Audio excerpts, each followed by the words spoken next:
Anda menyaksikan paruh akhir Kompas Petang, Saudara. Hujan deras yang mengguyur Jakarta Kamis sore membuat ruas Jalan Kemang Raya dan Taman Kemang tergenang banjir setinggi 50 cm.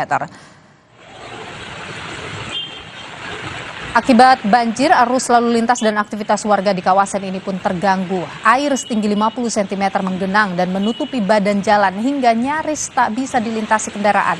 Tak sedikit kendaraan roda 2 yang nekat menerobos banjir akhirnya mogok karena tingginya genangan.